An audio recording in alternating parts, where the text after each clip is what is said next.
अस्सलाम वालेकुम बच्चों, आज हम चैप्टर नंबर 4 स्टार्ट करने जा रहे हैं। उसकी एक्सरसाइज 4.1 से हम स्टार्ट लेंगे। क्वेश्चन नंबर 2 हमारे पास है, जिसमें आपके पास क्वेश्चन की स्टेटमेंट कुछ ऐसे है, find in each of the following, यानी इसमें दो आपके पास दिए गए हैं क्वेश्चन। पहले में उसने कहा है कि आपने डिस्टेंस मालूम करना है दो गिवन पॉइंट्स के दरमियान, और दूसरा इसमें पूछा गया है कि आपने मिड पॉइंट्स निकालने हैं इन्हीं दो के दरमियान। ठीक है, ये टोटल आपके पास 3 क्वेश्चन दिए गए हैं, ए बी और सी पार्ट, जिसमें से मैंने चूज़ किया है सी पार्ट, क्योंकि अंडर रूट वाला है तो मैंने चूज़ किया है। तो इसमें सी वाला पार्ट मैं कराऊंगा और उसमें ये दोनों चीज़ें आपको निकाल कर दूंगा। ये आपने पहले भी ऑलरेडी पढ़ चुके हैं, 9th क्लास के अंदर भी मौजूद है। मिड पॉइंट्स निकालने का तरीका और 2 पॉइंट्स के दरमियान डिस्टेंस निकालने का तरीकाकार। तो यहाँ पर भी हम इसको थोड़ा सा टच कर लेते हैं और आगे इसी तरीके से हम बढ़ेंगे, क्योंकि ये जो चैप्टर है ये आपका एनालिटिकल ज्योमेट्री का है, जिसके अंदर आपके पास स्टेटमेंट वाले क्वेश्चंस मौजूद होते हैं। तो जो स्टेटमेंट वाले क्वेश्चंस हैं, आपको पता है कि इनकी स्टेटमेंट्स के ऊपर आपको फोकस करना लाजमी होता है। जितना आप स्टेटमेंट के ऊपर ध्यान ज़्यादा देंगे उतना आपके लिए उन क्वेश्चंस को करना आसान रहेगा। अगर स्टेटमेंट आपको समझ नहीं आती, स्टेटमेंट को आप अच्छे तरीके से नहीं पढ़ते, उसको अंडरस्टैंड नहीं करते, तो क्वेश्चन आपके लिए उतना ही मुश्किल हो जाता है, बल्कि बाज़ औक़ात वो नामुमकिन भी हो जाता है। तो इस वजह से आपने ये पूरे चैप्टर में इस चीज़ को आपने ध्यान से देखना है कि हमने स्टेटमेंट को ध्यान से इसके ऊपर फोकस करना है। तो यहाँ पर हम सबसे पहले इसका पहला जो पार्ट है वो है जी डिस्टेंस बिटवीन गिवन पॉइंट्स। तो हम डिस्टेंस निकालते हैं। तो डिस्टेंस निकालने का तरीका कार क्या है, किन 2 पॉइंट्स के दरमियान आपने डिस्टेंस निकालना है। एक पॉइंट दे दिया गया है ए और दूसरा पॉइंट आपके पास दे दिया गया है बी। तो ए बी के दरमियान डिस्टेंस निकालने के लिए इनको आपने लिखना कैसे है, ये आपने सर्ड वाली लाइनें इसके अतराफ लगानी है। ठीक हो गया, ये सर्ड वाली लाइनें इस चीज़ को शो करती हैं कि ये ए और बी के दरमियान डिस्टेंस निकाला जा रहा है। और डिस्टेंस निकालने का जो फार्मूला है उसके लिए एक स्पेसिफिक फार्मूला दिया गया है, डिस्टेंस फार्मूला, जिसको नाम दिया जाता है। वो किसके इक्वल होता है, x2 माइनस x1 आपके पास स्केयर, इसी तरीके से प्लस y2 माइनस y1 का आपके पास क्या होता है, स्केयर होता है। ये डिस्टेंस फार्मूला भी होता है, ये MCQs के अंदर पूछा भी जाता है। और इम्पोर्टेंट चीज़ है कि डिस्टेंस फार्मूला क्या है, तो 2 पॉइंट्स के दरमियान डिस्टेंस फार्मूला जो है वो x2 माइनस x1 का square plus y2 minus y1 का square. x1 x2 y1 y2 कहाँ से आते हैं, ये आपने बड़े अच्छे तरीके से चीज़ें देखी हुई हैं कि जो पॉइंट्स दिए गए होते हैं इनमें पहले पॉइंट्स में ये पहला जो आपके पास कोऑर्डिनेट होता है इसको x1 का नाम दिया जाता है और इसको नाम दिया जाता है y1 का। इसी तरीके से ये x2 होता है और ये क्या होता है आपके पास y2 होता है। और एक जो पॉइंट होता है उसमें पहला ये अबसीसा होता है और दूसरा क्या होता है ऑर्डिनेट, यानी x वाला जो कोऑर्डिनेट है उसको अबसीसा बोलते हैं और y वाले को आपके पास क्या बोलते हैं, ऑर्डिनेट बोला जाता है। तो ये इन दोनों के दरमियान हमने डिस्टेंस निकालना है। तो ये x1 x2 y1 y2 कहाँ से आएंगे, ये जो गिवन आपके पास पॉइंट्स होंगे। तो पहले 1-2 क्वेश्चन आपने इनको मेंशन कर लेना है। ये हमारे पास क्या होगा x1, ये होगा आपके पास y1, ये होगा x2 और ये क्या होगा आपके पास यहाँ पर y2। इसके अंदर आपने सिंपल वैल्यूज पुट करनी है तो आपका आंसर आ जाएगा।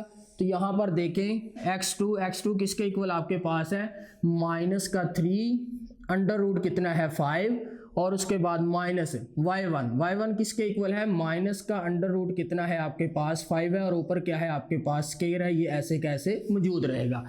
फिर देखें प्लस है, प्लस लगाएंगे हम और उसके बाद देखें हमारे पास क्या है y2 माइनस का y1 है। तो अब y2 माइनस y1 भी हम लगाते हैं। y2 किसके इक्वल आपके पास 5 और y1 किसके इक्वल है, माइनस का 1 ओवर आपके पास 3 और ऊपर क्या आ जाएगा आपके पास स्केयर आ जाएगा। ठीक है, ये चीज़ आपके पास बन जाएगी। अब इनको आपने सिंप्लीफाई करना है तो आपका आंसर आ जाएगा। तो यहाँ पर देखें हम इनको सिंप्लीफाई करते हैं तो यहाँ पर क्या होगा, माइनस का 3 ये अंडर रूट 5 और माइनस माइनस क्या हो जाएगा, प्लस का अंडर रूट 5 हो जाएगा और ऊपर क्या आ जाएगा आपके पास ये स्केयर और प्लस यहाँ पर देखें 5 प्लस कितना आ जाएगा, ये 1/3 इसका भी क्या आ जाएगा आपके पास स्केयर आ जाएगा। ठीक है, ये भी माइनस माइनस क्या हो जाएगा प्लस और ये भी माइनस माइनस क्या हो जाएगा प्लस और ऊपर वाले स्केयर ऐसे कैसे मौजूद रहेंगे।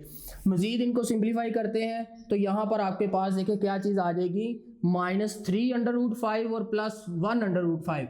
तो 1 में से 3 निकलेंगे, माइनस के कितने रह जाएंगे 2 अंडर रूट आपके पास 5 रह जाएंगे और ऊपर क्या है आपके पास ये स्केयर ऐसे कैसे मौजूद रहेगा। फिर उसके बाद देखें यहाँ पर क्वेश्चन के अंदर वैल्यूज आ गई हैं तो इनका एलसीएम लेना पड़ेगा। 3 एलसीएम ले लेंगे तो 3 5 कितना आ जाएगा 15 और प्लस 3 से 3 कैंसिल, ऊपर वाला 1 ऐसे कैसे आ जाएगा और ऊपर क्या आ जाएगा स्केयर आ जाएगा। ठीक है, तो मजीद इसको सॉल्व आउट करते हैं तो यहाँ पर आपके पास क्या आ जाएगा, यहाँ पर माइनस का 2 अंडर रूट कितना है 5 इसका स्केयर और इसी लिहाज से ये 15 प्लस 1 इसका क्या आ जाएगा आपके पास 16/3 का क्या आ जाएगा यहाँ पर स्केयर आ जाएगा। तो अब देखें यहाँ पर हम इनको प्लस माइनस हमने कर लिया जो होते थे, अब इनका हम लेंगे स्केयर। तो देखिए 2 का जो स्केयर है वो हमारे पास बन जाएगा 5 और अंडर रूट कैंसिल होकर वो 5 बच जाएगा और 16 का स्केयर 256 आ जाएगा और 3 का स्केयर आपके पास 9 आ जाएगा। ठीक है, तो अब देखिए मज़ीद इनको हम सॉल्व आउट करते हैं तो यहाँ पर आपके पास देखिए क्या चीज़ रह जाएगी 4 5 कितना आ जाएगा 20 और प्लस आपके पास 256 ओवर कितना आ जाएगा यहाँ पर आपके पास 9 आ जाएगा। अब देखिए यहाँ पर 2 वैल्यूज़ आपके पास आ गई हैं और दोनों वैल्यूज़ आपके पास प्लस या माइनस में आ गई हैं और एक वैल्यू क्वोशंट के अंदर है। तो जब भी इस तरह की वैल्यू को हमने सॉल्व आउट करना होता है, इसको सिंप्लीफाई करना होता है तो लाजमी तौर पर हमें एलसीएम लेना पड़ता है। तो यहाँ पर हम इसका एलसीएम लेंगे, तो एलसीएम जब लेंगे तो हमारे पास एलसीएम इसका आएगा जी 9। अब 20 के नीचे कुछ नहीं है, 9 इसके साथ डायरेक्टली मल्टीप्लाई होगा तो ये कितना बन जाएगा 180 और ये 9 से 9 पूरा आपके पास कैंसिल आउट तो ये कितना रह जाएगा 250 आपके पास 6 रह जाएगा। ठीक हो गया, तो अब इनको प्लस कर देंगे तो यहाँ पर देखें हमारे पास कितना आ जाएगा 4, यहाँ पर कितना बनेगा 36 ओवर में क्या आ जाएगा आपके पास यहाँ पर 9 आ जाएगा। तो अब इन 436 का आपने ले लेना है अंडर रूट और इसी तरीके से आपने क्या करना है 9 का ले लेना है। तो 436 का हम लेंगे अंडर रूट, इसका अलहदा कर देंगे और 9 का क्या कर देंगे यहाँ पर अलहदा। तो ये 436 आपके पास ओवर में कितना आ जाएगा, ये इसका कितना बनेगा आपके पास 3 के इक्वल बनेगा। ठीक हो गया, ये हमारे पास डिस्टेंस आ गया है उन 2 गिवन पॉइंट्स के दरमियान जो हमारे पास ए और बी वाले दिए गए थे। तो अब इन्हीं 2 पॉइंट्स के दरमियान उसने कहा था कि आपने मिड पॉइंट भी उसको निकाल के देना है। तो अब डिस्टेंस के बाद दूसरी बारी है हमारे पास मिड पॉइंट्स की। तो यहाँ पर हम क्या निकालते हैं, मिड पॉइंट निकालते हैं। मिड पॉइंट किन दोनों के दरमियान निकालना है, इन्हीं 2 आपके पास पॉइंट्स के दरमियान हमने निकालना है। वो पॉइंट्स कौन कौन से हैं मैं यहाँ पर दोबारा मेंशन कर देता हूँ। तो हमारे पास पॉइंट है जी यहाँ पर माइनस का अंडर रूट 5 और इसी तरीके से माइनस का 1 ओवर आपके पास 3 और बी इक्वल आपके पास है दूसरा जो पॉइंट है माइनस का 3 अंडर रूट 5 है और इसी लिहाज से ये कितना है आपके पास अकेला 5 है। ठीक हो गया, तो हमने अब निकालना है जी मिड पॉइंट निकालना है इन दोनों पॉइंट्स के दरमियान। तो यहाँ पर हम निकालेंगे मिड पॉइंट निकालने का जो फार्मूला है वो आपने 9th क्लास के अंदर भी पढ़ा हुआ है और आगे चलकर आपने हायर क्लासेस में भी पढ़ा हुआ है 11th क्लास के अंदर। तो मिड पॉइंट का जो फार्मूला है वो आपके पास x1 प्लस का x2 ओवर कितना होता है 2, इसी लिहाज से y1 प्लस का y2 ओवर कितना होता है यहाँ पर आपके पास 2 के इक्वल होता है। तो यहाँ पर आपने जैसे x1 y1 x2 y2 आपने यूज़ किए हैं उसके अंदर डिस्टेंस के अंदर, इसी तरीके से यहाँ पर हम यूज़ करेंगे। तो यहाँ पर हम पुट करेंगे वैल्यूज़। तो x1 की वैल्यू देखिए कितनी है माइनस का अंडर रूट 5 और प्लस x2 की देखिए किसके इक्वल है यहाँ पर माइनस का 3 अंडर रूट कितना है आपके पास यहाँ पर 5 है और ओवर कितना आ जाएगा आपके पास 2 आ जाएगा। इसी तरीके से y1 देखें किसके इक्वल है माइनस का 1/3 और इसी तरीके से y2 किसके इक्वल है 5 के इक्वल है। ये चीज़ आपके पास आ जाएगी और ओवर में कितना है 2 है। तो इनको सॉल्व आउट करेंगे तो यहाँ पर आपके पास कितना आ जाएगा माइनस का अंडर रूट 5 और माइनस का 3 अंडर रूट 5 ओवर कितना आ जाएगा 2। इसी लिहाज से यहाँ पर इनका एलसीएम लेना पड़ेगा।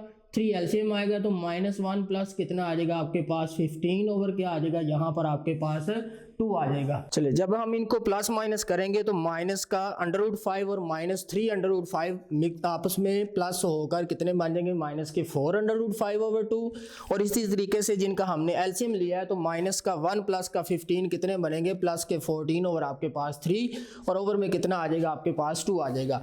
तो अब यहाँ पर देखें आपके पास जो चीज़ें कैंसिल आउट होती हैं इनको कैंसिल आउट करेंगे। 2 1s are 2 आ जाएगा और 2 कितना आ जाएगा 4। तो ये कितना बनेगा 2 अंडर रूट कितना आ जाएगा 5। इसी लिहाज से ये देखिए सिंगल फ्रैक्शन आपके पास है और सिंगल फ्रैक्शन क्या करती है आपस में मिक्स अप हो जाती है। डबल फ्रैक्शन हो तो ऊपर जाकर multiply, single fraction mix up हो जाती है तो 14 ओवर कितना आ जाएगा 3 मल्टीप्लाई कितना आ जाएगा आपके पास 2 आ जाएगा। तो यहाँ पर ये माइनस का 2 अंडर रूट कितना आ जाएगा 5 और ये 2 7 कितना आ जाएगा 14, तो ये कितना बनेगा 7 ओवर आपके पास 3 होगा। तो ये इन दो पॉइंट्स के दरमियान मिड पॉइंट होगा, किन दो के दरमियान ए और बी के दरमियान। तो यहाँ पर हमसे दो चीज़ें उसने डिमांड की थी।